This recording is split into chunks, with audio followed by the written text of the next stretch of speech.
अस्सलामुअलैकुम।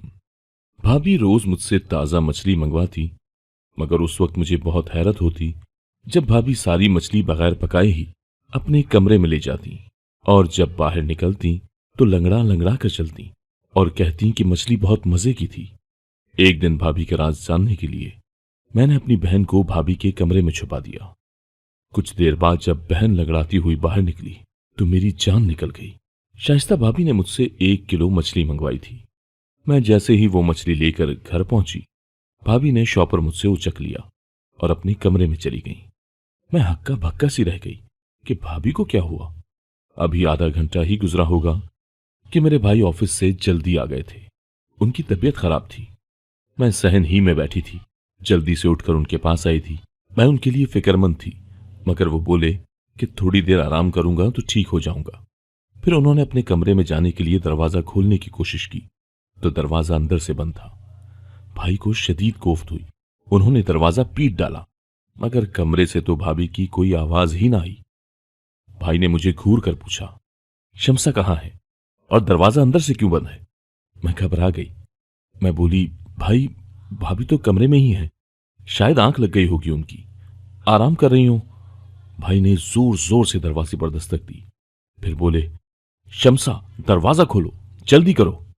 लेकिन भाभी ने कोई आवाज न दी। मैं भाई का हाथ पकड़कर उन्हें चारपाई के पास ले आई और बोली, आप यहां बैठ जाएं, मैं दरवाजा खुलवाती हूं।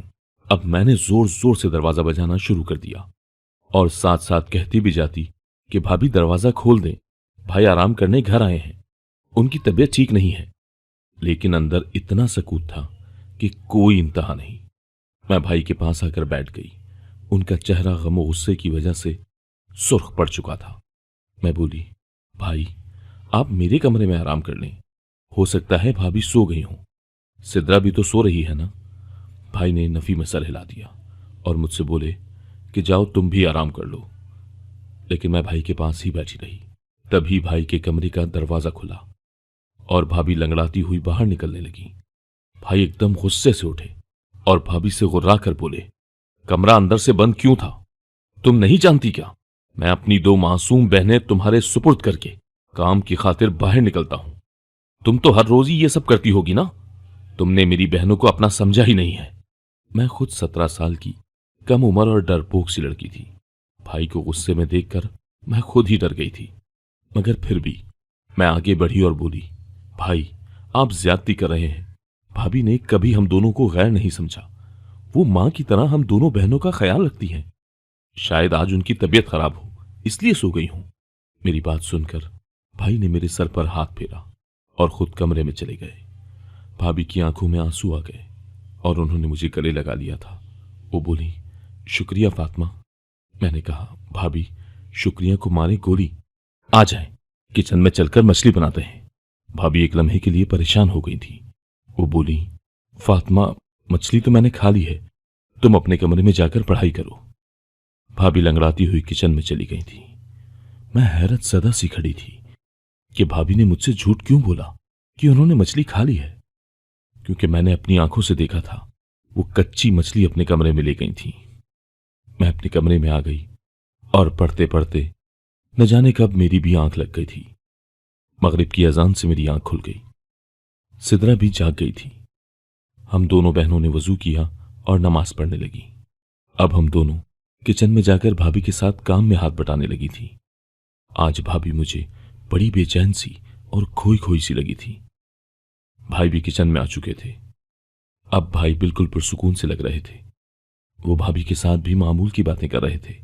मैंने ये सोचकर ये सब नजरअंदाज कर दिया था कि ये मेरा वहम ही होगा। सुबह में जल्दी उठकर कॉलेज के लिए तैयार हो गई और भाई के साथ ही चली गई थी। वो ऑफिस जाते हुए मुझे भी साथ ले जाया करते थे। मैं और सिद्रा एक ही कॉलेज में पढ़ती थी। उसके फर्स्ट ईयर के इम्तहानात हो चुके थे, इसलिए उसकी छुट्टियां थीं, जबकि मैं थर्ड ईयर में थी। मेरे इम्तहानात को अभी 2 माह रहते थे। कॉलेज से वापसी पर मैं बस में सफर करती थी। मैं जैसे ही घर पहुंची, मैंने भाभी को अपना मुंतजिर ही पाया था। वो बोली, फातिमा जल्दी से यूनिफॉर्म तब्दील कर लो और मुझे 1 किलो मछली ला दो। फिर वो कमरे से पैसे लेने चली गई थी। भाभी की लंगड़ाहट भी खत्म हो चुकी थी। मैं जल्दी से मुंह हाथ धोकर भाभी के पास आ गई थी। मैं भाभी शमसा की फरमाइश पर 1 किलो मछली लेकर आई थी। मैंने भाभी को शॉपर पकड़ाकर जोश से कहा, भाभी आज मछली का सालन बना लीजिएगा। मेरी भाभी के चेहरे का रंग एक लम्हे के लिए फक हो गया था। फिर वो अज़बात में सर हिलाकर मछली अपने कमरे में ले गई। मुझे एकदम से घिन आई थी कि बदबूदार मछली अपने कमरे में कौन लेकर जाता है। फिर मैं कंधे उचकाकर अपने कमरे में आ गई और पढ़ने लगी। शाम के वक्त भाई ऑफिस से आए तो मेरे और सिद्रा के लिए खाने पीने की अशिया ले आए थे। भाई की आवाज सुनकर भाभी अपने कमरे से निकली तो वो लंगड़ा कर चल रही थी।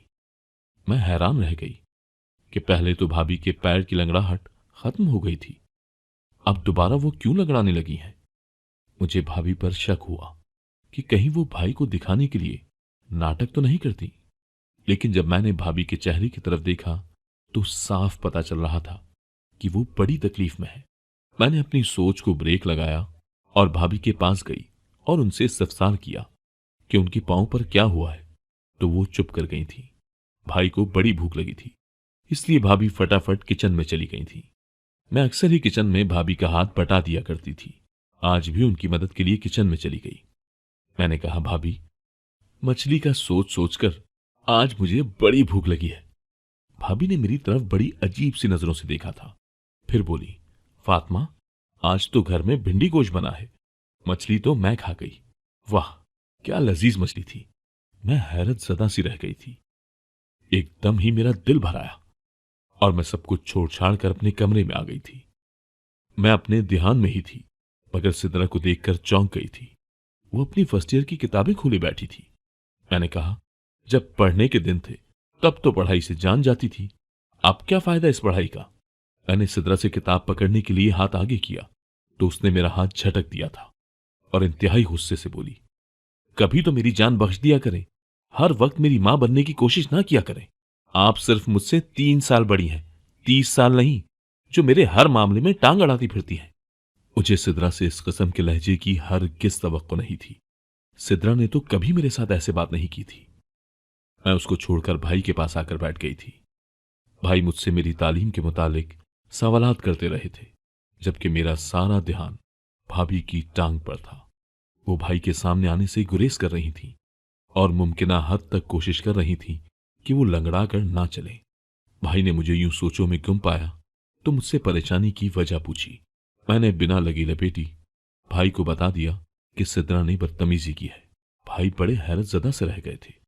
फिर उन्होंने सिद्रा को आवाज देकर बाहर बुलाया और बोले कि तुम हर वक्त यूं कमरे में क्यों घुसी रहती हो, बाहर आकर मेरे पास बैठा करो। भाई के अल्फाज अभी मुंह में ही थे कि सिद्रा ने धाड़े मार मार कर रोना शुरू कर दिया था। वो बोली, अब्बू खुद तो मर गए, मुझे दर दर की ठोकरें खाने के लिए छोड़ गए। भाई कहता है कमरे में ना बैठो, भाभी कहती है घर के कामों में हाथ बटाओ, जबकि मेरी बहन तो मेरी दुश्मन ही बनी हुई है। भाई सिद्रा की हालत देखकर हैरान रह गए थे। फिर उठे और सिद्रा को गले लगाकर प्यार करने लगे और बोले, सिद्रा तुम जानती हो कि मैंने तुम्हें कभी भी अपनी बहन नहीं समझा, हमेशा बेटी ही समझा है। फिर तुम इस तरह की बातें क्यों सोचने लगी हो। सिद्रा कुछ भी बोले बिना बस रोती चली जा रही थी। हम सब भी परेशान हो गए थे। फिर अचानक ही उसने अपने आंसू पोंछ लिए और हमसे माफी मांगकर कमरे में चली गई थी। भाई ने भाभी को आवाज देकर बुलाया और बोले, शमसा आजकल सिद्रा घर में होती है, ये इतनी चिड़चिड़ी क्यों हो गई है, कोई बात हुई है क्या। भाभी का चेहरा एकदम ही जर्द पड़ चुका था। वो बड़ी डरी हुई लग रही थी। वो बोली, फरहाद सिद्रा हर वक्त कमरे में बैठी रहती है, इसलिए मैंने 1-2 बार उससे बोला था कि घर के कामकाज में मेरा हाथ बटा दिया करो, यूं तुम बोर भी नहीं होगी। शायद उसे मेरी ये बात बुरी लग गई है। भाई कुछ सोचने लगे थे, जबकि न जाने मुझे ऐसा क्यों लगा जैसे शमसा भाभी हमसे कुछ छुपा रही थी। बात फकत इतनी ही नहीं थी, कुछ न कुछ गड़बड़ तो थी ही। खैर अगले दिन भाई हमारे कमरे के लिए टीवी ले आए, अच्छी अच्छी मूवीज ले आए, किताबें और नॉवेल्स भी लाकर सिद्रा के हाथ में थमा दी थी और बोले, आज के बाद तुम बोर नहीं हुआ करोगी। फिर लिडो भाभी के हाथ में थमाकर बोले, शमसा तुम और शमसा लिडो खेल लिया करो। भाभी मुस्कुरा दी थी। वो कमरे में आई तो सिद्रा मुझे बड़ी पुरजोश लगी थी। वो बोली, फातिमा मैं तो सारा दिन फिल्में देखा करूंगी, तुम पढ़ाई में सर खपाती रहना। मेरा भी जी ललचा गया था। भाई सिद्रा के लिए तो बच्चों वाली फिल्में लेकर आए थे, एनिमेटेड मूवीज। मैं रात देर तक जागकर पढ़ाई करती थी। मैं पढ़ाई कर रही थी जब मैंने भाभी को अपने कमरे से निकलते हुए देखा था।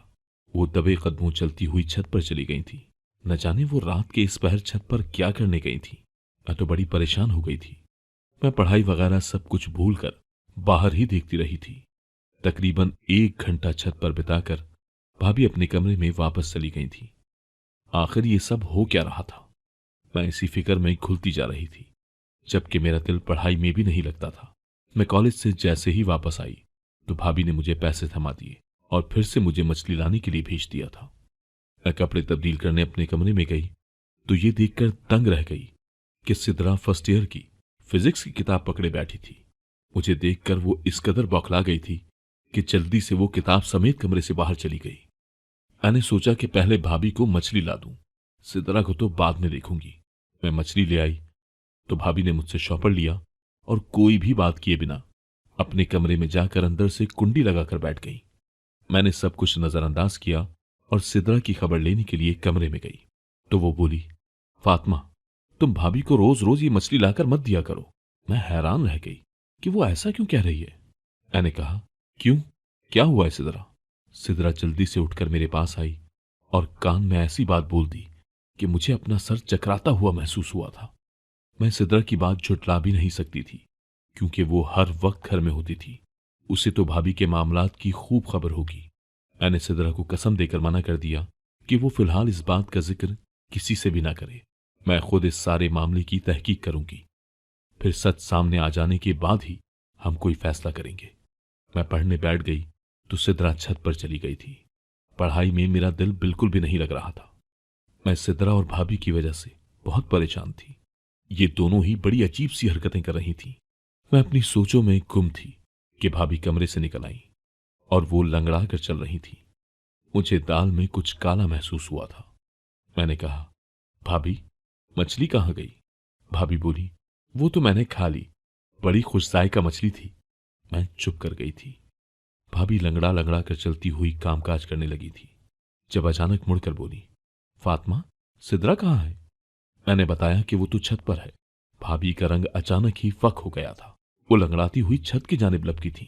मैंने सर झटक दिया और अपनी किताब उठा ली। ये दोनों तो पागल हैं, मुझे भी पागल कर देंगी। लेकिन मेरा दिल पढ़ाई में नहीं लग रहा था। भाभी को छत पर गए हुए बड़ी देर हो गई थी। मैं भी उन दोनों के पीछे ही छत पर चली गई। सीढ़ियां चढ़ते हुए मैं भाभी की आवाज बाआसानी सुन सकती थी। वो सिद्रा को बड़ी बुरी तरह से झड़क रही थी। सिद्रा के रोने की आवाज भी आ रही थी। मेरा दिल अपनी बहन के लिए दुख सा गया था। मैं जैसे ही छत पर पहुंची, भाभी मुझे देखकर डर गई थी।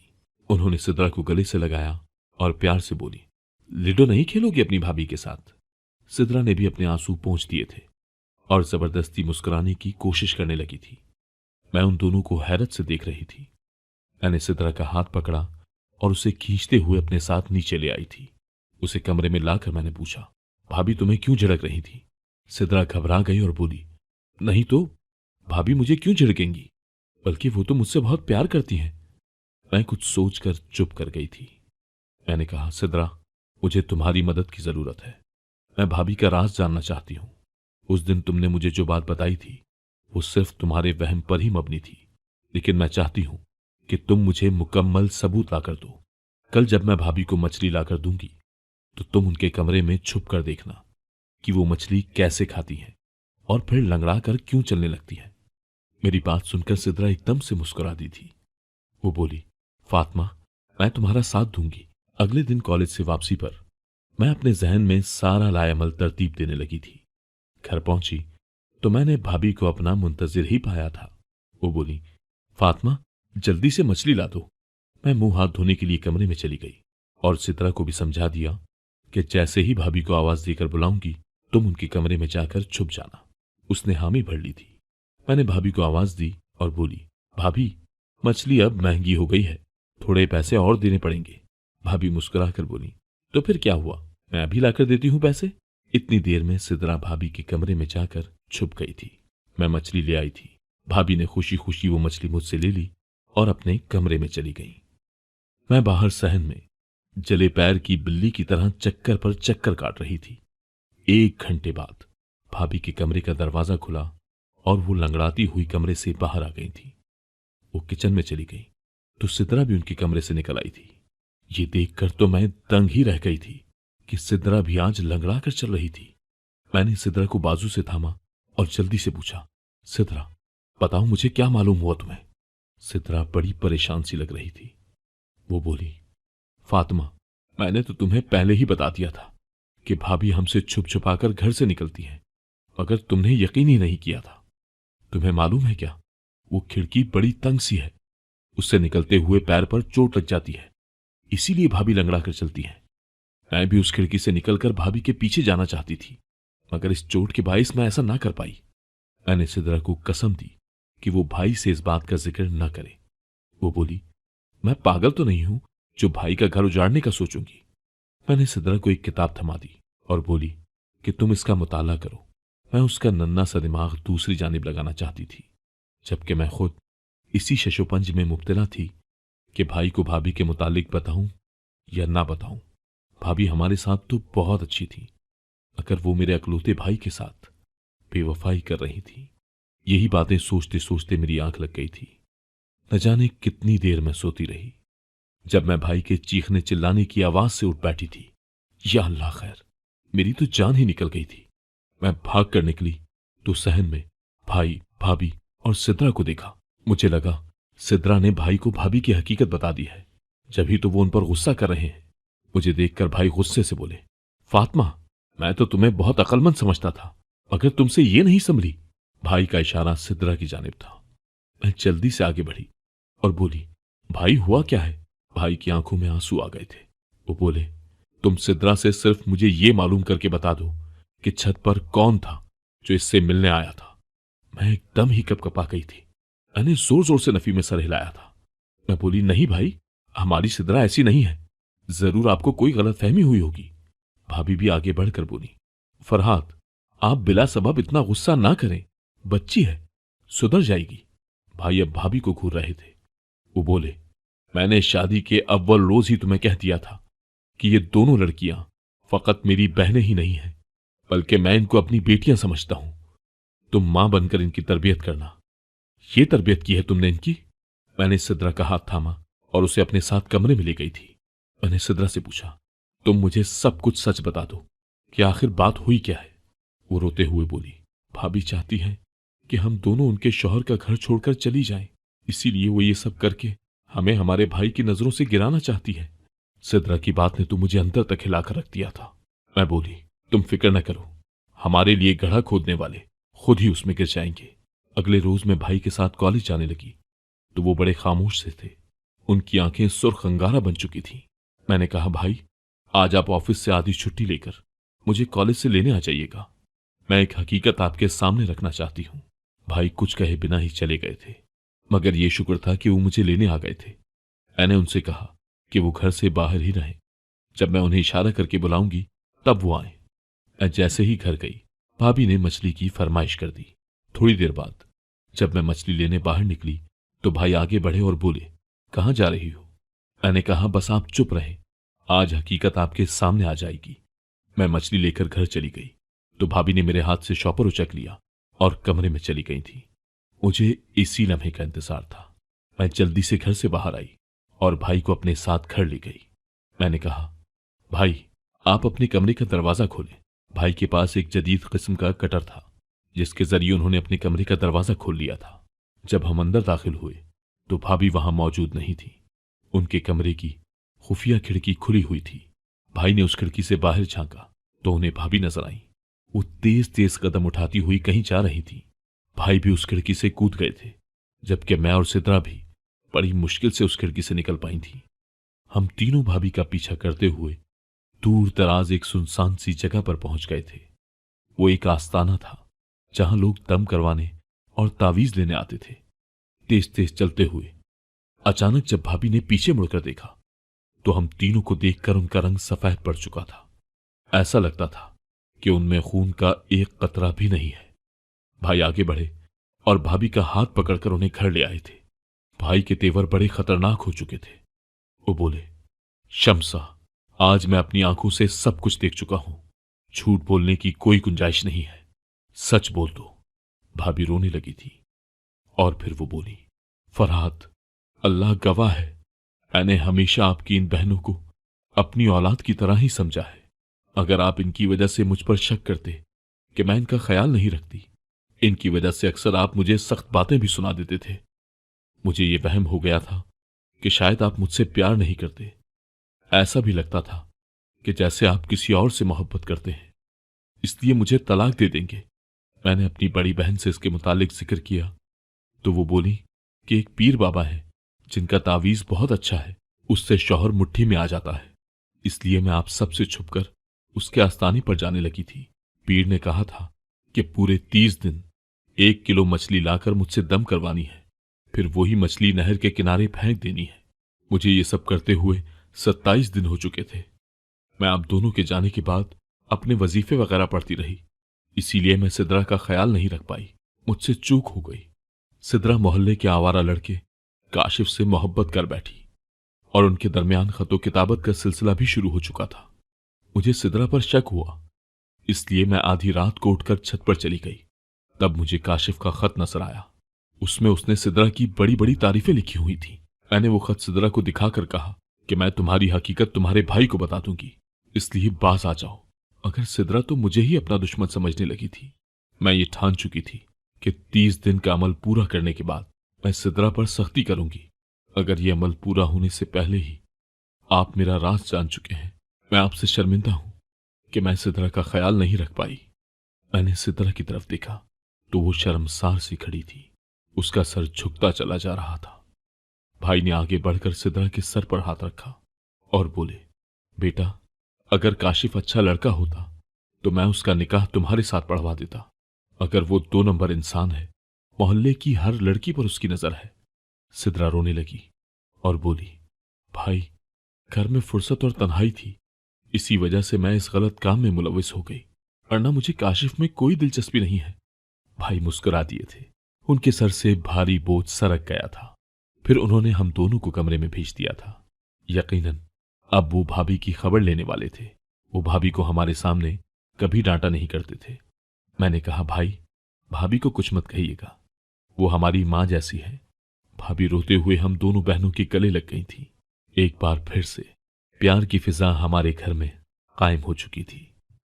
अगर आपको आज की कहानी पसंद आई है तो वीडियो को जरूर लाइक कीजिएगा और अपने दोस्तों के साथ भी शेयर कीजिएगा। और हां, अगर आपने अभी तक हमारा चैनल सब्सक्राइब नहीं किया तो जरूर सब्सक्राइब करें। मिलते हैं कल एक नई और दिलचस्प कहानी के साथ। अल्लाह हाफिज।